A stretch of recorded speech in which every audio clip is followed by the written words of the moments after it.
अलग अलग जगहों पे लोगों के घरों को गिराया जा रहा है। देखा है, सुना है, नहीं सुना?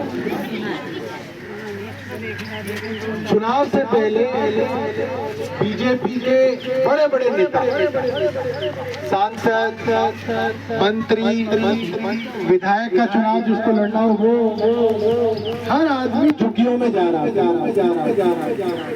और अखबारों में, टीवी में खूब बड़ा चढ़ा के दिखाया जा रहा था कि देखो साहब, बीजेपी के लोग अब झुग्गी प्रवास करेंगे, झुग्गियों में रात को रहने के लिए जाएंगे, और खूब अखबार में, टीवी में दिखाया गया। बीजेपी के नेता आते थे रात को 11 बजे, अपना कंबल लाते थे, अपना बिस्तर लाते थे, अपना कप प्लेट, अपनी प्लेट, अपना खाना झुग्गी के अंदर बिछा के, अपना खाना अपनी प्लेट में झुग्गी में बैठ के खा के फोटो खिंचाते थे, हम गरीबों के साथ हैं। और फिर रात को 11 बजे चद्दर ओढ़ के, रजाई ओढ़ के कहते हैं अब मैं झुग्गी में ही सोऊंगी, मुझे झुग्गी वालों से इतना प्यार है कि हम झुग्गी में ही सोएंगे। और बीजेपी के अध्यक्ष झुग्गी के अंदर कैरम बोर्ड खेल रहे थे, वीरेंद्र सचदेवा, मनोज तिवारी ढोलक बजा रहे थे, माता का जागरण कर रहे थे झुग्गी में बैठकर। आपके यहाँ पे भी भारतीय जनता पार्टी वाले खूब आ रहे थे कि भैया जागरण करा देते हैं, कोई खड़ंजा लगा देंगे, 10,000 रुपए ले लो। रात को सोने का नाटक भी किया गया। आए 11 बजे सोए, 11:30 बजे अपनी कोठी में वापस चले गए, और सुबह 5 बजे फिर आ गए, उस रजाई में फिर घुस के फिर वीडियो बनाई कि आज मैं झुग्गी में सोई, बड़ा मजा आया। तो कुल मिला के दिल्ली के अलग अलग गरीबों को बेवकूफ बनाया गया। प्रधानमंत्री जी ने झुग्गी वालों को वादा किया, जहां झुग्गी वहीं मकान, कि जहां झुग्गी बनी हुई है वहां पे आपको पक्के मकान देंगे, वहीं पे। और आज सरकार बनने के बाद जगह जगह पर गरीब लोगों की झुग्गियां, मकान सब उजाड़े जा रहे हैं। सिर्फ झुग्गियां ही नहीं, मकान भी उजाड़ रहे हैं। अभी कादीपुर के अंदर तो गांव है, वहां पे जो है 150 मकानों के ऊपर बुलडोजर चला दिया। अनऑथराइज्ड कॉलोनियों के ऊपर बुलडोजर चल रहे हैं। बवाना के अंदर 300 लोग रहते थे, इतवार को झुग्गियों में आग लग गई। कह रहे पता नहीं किसने लगा दी, 2 बच्चे जल के मर गए उसमें झुग्गियों में। 2 बच्चे, 2 साल का, एक 4 साल का। मुख्यमंत्री रेखा गुप्ता बवाना में ही थी उस समय मन की बात सुनने के लिए, मगर वो झुग्गी में झांकने के लिए नहीं गई। किसी को कोई मुआवजा नहीं दिया, और उसके 2 दिन बाद बुलडोजर से सारी झुग्गियां साफ कर दी, सबको वहां से भगा दिया। एम्बुलेंस और फायर ब्रिगेड भी 2 घंटे बाद पहुंची थी वहां, जबकि फायर ब्रिगेड का दफ्तर 5 मिनट दूर है झुग्गियों से, 5 मिनट दूर रोहिणी में, मगर 1.5 से 2 घंटे लग गए फायर ब्रिगेड को पहुंचने में। कोई जांच करने की बात ही नहीं हो रही। मद्रासी कैंप तो आप लोगों ने देखा होगा, बारापुला पे था, 40-45 साल से था, और अब उसको पूरा का पूरा कैंप उजाड़ दिया। 800 झुग्गियां खत्म कर दी मद्रासी कैंप।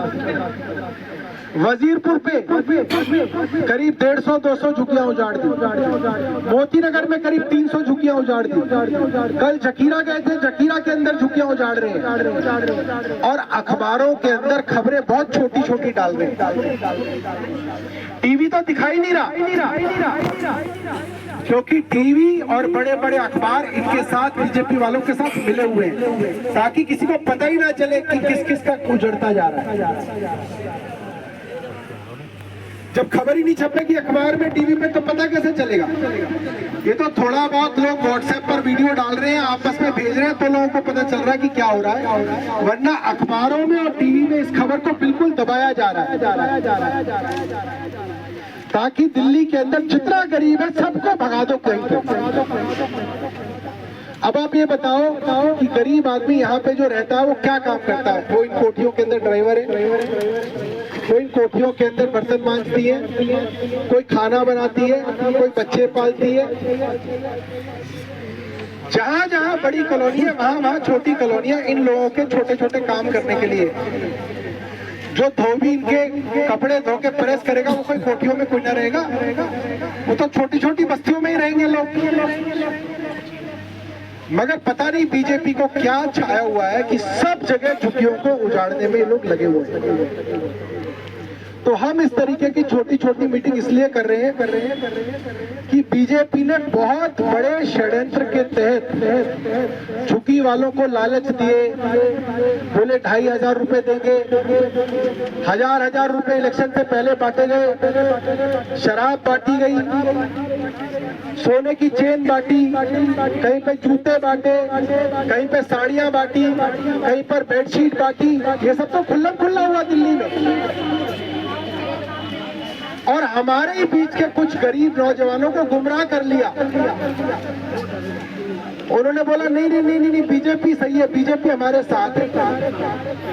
लड़ने मारने के लिए तैयार हो गए आपके यहाँ के नौजवान। क्यों? क्योंकि बीजेपी ने गुमराह किया। अरविंद केजरीवाल जी इलेक्शन से पहले आए, एक झुग्गी के अंदर रहने वाला, शायद लाल गुंबद के अंदर रहता है वो लड़का, लाल गुंबद के अंदर रहने वाले लड़के से उनके ऊपर एसिड फिकवाया, स्पिरिट फिकवाई। सावित्री नगर वो तो यही रहता है। सावित्री नगर में जो हमला हुआ अरविंद केजरीवाल के ऊपर, वो लाल गुंबद की झुग्गियों का लड़का था। तो झुग्गी वालों को 6 महीने पहले से गुमराह करना शुरू किया और उनके वोट लिए गए। और अब वोट लेने के बाद कह रहे कि अब इनको साफ करें।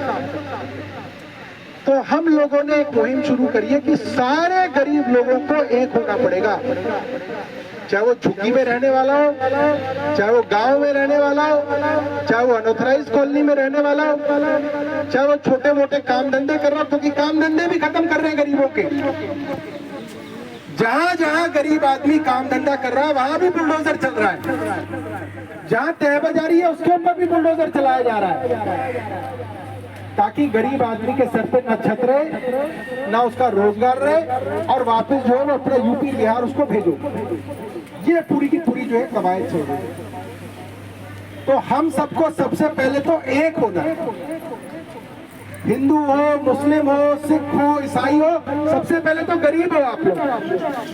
कोई बुलडोजर हिंदू मुस्लिम देख के नहीं चल रहा है।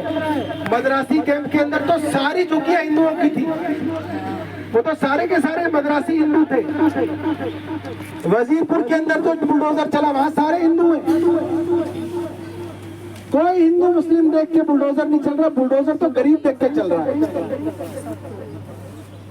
तो सबसे पहले तो सबको एक होना है। अगर एक नहीं होंगे तो सब भगाए जाएंगे। और ये नहीं सोचना है कि चलो उसकी झुग्गी गई कोई बात नहीं, चलो मेरे सामने वाले की झुग्गी तोड़ दी कोई बात नहीं, मेरी तो बच गई। अगर सब लोग एक नहीं होंगे तो एक एक करके सबके ऊपर इस तरीके से हमला किया जाएगा। पहले ही आपके यहाँ तो नोटिस आ चुका, आपको मालूम होगा। कुछ साल पहले आपके यहाँ जब एनसीडी की बीजेपी में सरकार थी तो आप लोगों को नोटिस दिए गए थे, तब हमें कृष्ण आके हम लोगों ने उनसे झगड़ा करके रुकवाया था। पंजाबी बाग गए थे, वहां पे उनसे बात करी थी जब सर्वे करा गया था सारी की सारी झुग्गियां। तो हम सब लोगों ने मिलके एक साथ आवाज उठानी और 29 जून को जो कि इतवार है, इस महीने का आखिरी इतवार है, 29 जून को सुबह 10 बजे जंतर मंतर पे सब लोगों को इकट्ठा होगा। पूरी दिल्ली से गरीब लोग इकट्ठे होंगे जंतर मंतर पर 29 जून को, ताकि लोग मिलकर आवाज उठाएं। बैटरी खत्म हो गई है तो ये बहुत जरूरी है। और अगर एक होके आप सब लोग लड़ोगे तो सरकार को झुकना पड़ेगा। अगर अलग अलग रहोगे तो सरकार धीरे धीरे सबको साफ कर देगी। आप लोगों ने देखा होगा कि किसान पंजाब और उत्तर प्रदेश का किसान जब इन्होंने 3 काले कानून पास किए तो उसके खिलाफ उन्होंने धरना दिया बॉर्डर पर। गर्मियां थी, लुएं चल रही थी, किसान टिके रहे। बरसात आई, किसानों के छप्पर उड़ गए, बरसात में टिके रहे। सर्दियों में बैठे रहे, सर्दियों की बरसात में बैठे रहे। कई लोग मर गए, मगर 1 साल से ज्यादा उन्होंने अपना आंदोलन चलाया और आखिरी में सरकार को झुकना पड़ा, कानून वापस लेने पड़े। ये भी नहीं है। तो अगर सब लोग एक हो जाएंगे और मिल के आंदोलन करेंगे तो सरकार को झुकना पड़ेगा, मगर सबको एक होना है। तो आज तारीख है 16, 29 तारीख में भी 12-13 दिन है। आज 15 आज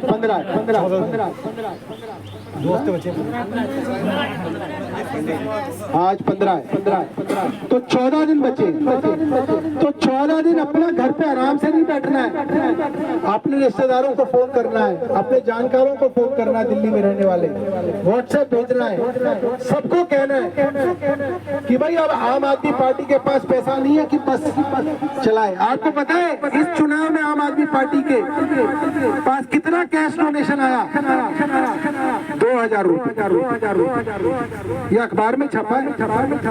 और कांग्रेस को कितना कैश डोनेशन मिला? 44 करोड़ रुपए। भाई कांग्रेस के पास 44 करोड़ रुपए कौन दे रहा है? ये तो 3 महीना 13 में 2015 में इनकी 0 सीट आई, 2020 में इनकी 0 सीट आई, 2025 में इनकी 0 सीट आई, और सब कह रहे थे कांग्रेस का कुछ है ही नहीं। तो इनको 44 करोड़ रुपए कैश किसने दे दिए? आप सोचना, क्यों कांग्रेस को दिल्ली के अंदर उठाया गया? क्यों कांग्रेस के पास इतना पैसा आया? ताकि भारतीय जनता पार्टी जीत जाए, आम आदमी पार्टी हार। कांग्रेस को तो हारना ही था, मगर उन्होंने खूब इस बार प्रचार किया। कांग्रेस ने खूब पैसा लगाया, शराब भी बांटी गई, पैसा भी बांटा गया, क्योंकि मकसद ये था कि किसी तरीके से बीजेपी जीत जाए, कांग्रेस चाहे हार जाए कोई बात नहीं, बीजेपी जीत जाए। तो हम सबको एक होके इस चीज को आगे बढ़ाना है, सब लोगों को बताना है कि अब पैसा नहीं है पार्टी के पास, हो सकता है एक आध बस लगा दे, मगर ये मत सोचना कि इनकी बस आएगी तो हम जाएंगे। ये सोचना कि आपकी अपनी लड़ाई है। अगर बस नहीं भी लगी तो खुद अपनी बाइक से जाएंगे, डीटीसी बस से जाएंगे, मेट्रो से जाएंगे, ऑटो करके जाएंगे, मगर अपनी आवाज उठाने सबको जाना है। ठीक है, इसमें कोई गलत बात तो नहीं है। ये तो सबकी लड़ाई है। जो साथ है इस लड़ाई में और एक है, वो एक बार हाथ उठा के दिखा। बहुत बढ़िया। तो एक बार हम नारा लगाएंगे, झुकी झोपड़ी एकता जिंदाबाद। ठीक है, झुकी झोपड़ी एकता जिंदाबाद, झुकी झोपड़ी एकता जिंदाबाद। अब दूसरा नारा लगाएंगे, आवाज दो हम एक हैं। ठीक है, आवाज दो हम एक हैं, आवाज दो हम एक हैं, आवाज दो हम एक हैं। तो बहुत सारे युवा साथी हैं, उन सबकी ड्यूटी है कि भाई आगे अपने दोस्तों को बताना है, ताकि सब लोग एक होके आवाज उठा सके। आप सब लोग आए इतनी गर्मी में, आप सब लोगों का बहुत बहुत धन्यवाद। जय हिंद।